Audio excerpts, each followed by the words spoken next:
What skills are important for you to have as an entrepreneur?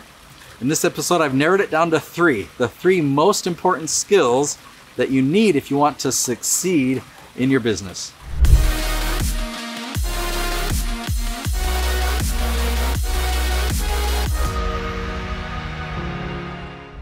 Okay, right off the bat, skill number one, if you want your products to be able to sell and you want to create a desire for your products, you've got to solve problems. If you're not solving a problem, then that means that your products do not provide a solution. They don't fill any need that people has. So in a previous episode, I talked about, you know what? I love mountain biking. I could probably sell mountain bike or mountain biking tours, but there has to be a problem that I would want to solve. It might be, there's a lot of people that want to go on tours and there's just no one to fulfill on that. Or let's see if I can come up with some other ideas. I mean, maybe there's a certain type of bike that isn't on the market that people need, but that you can't find. Or the price point, right? If you want to play that game, you can try and be the most economic choice out there. What I love looking at is a business and helping businesses succeed.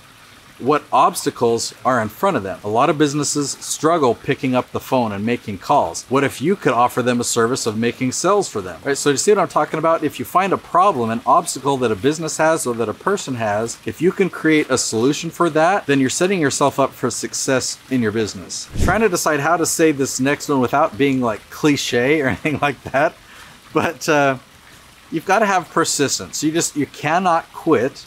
You cannot give up. Now, I'm not saying you can't quit on a business idea.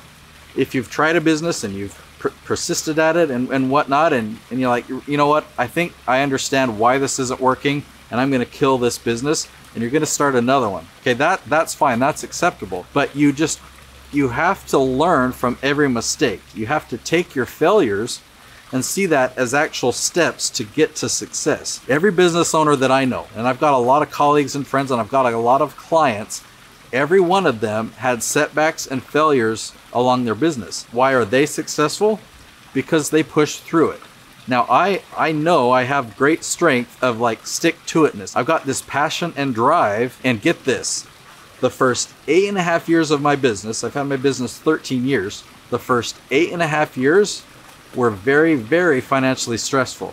It was a financial roller coaster for those 8.5 years. I would make 5 figures in a month, say 10 or 12 or even $15,000 in a month, and that's great. That meant there was profit. But then when you make zero the next month and zero the next month after that, it's so frustrating. It's so stressful. But I did not give up. Another story, and this is really personal to me. I'll show 2 of them. I remember I was in the Walmart parking lot. I was there because I needed to buy some diapers for my daughter, but I knew our checking account was in the negative. And I was in my car, I was in tears, like I am a failure of a dad because I can't afford to buy diapers. But then I realized I can write out a check and I can buy those diapers with a check, and yes, I'll have to pay this fee and whatnot, but at least I'll have diapers. Like, that was my real scenario. But I didn't quit my business. Another time, I asked my mom to borrow some money, and I don't remember the exact amount. It was probably like $3,000 or $5,000, something like that. I needed to borrow money from my mom.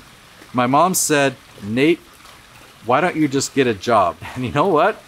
It really hurt.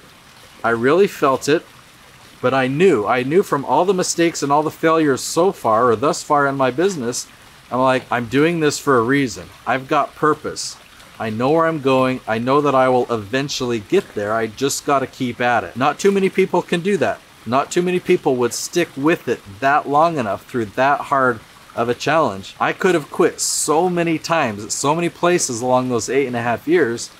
And now you look back and like, well, yeah, obviously he's very successful. He's a 7-figure earner now. So that's why I say you've got to have that persistence, like that deep, strong persistence. All right, the third skill that I want to talk about, and you're gonna have a lot of resistance to this, some of you, okay? That's selling. How are you at selling? You've got to master sales. You've got to be a rock star salesperson, and you've got to do sales all the time. If you don't, you're not gonna succeed. You cannot hire somebody else to be a rock star salesperson if you haven't figured it out first. So my invitation is study it, learn it. Now the good news is you don't have to be pushy. You don't need to be the used car salesman that nobody wants to talk to.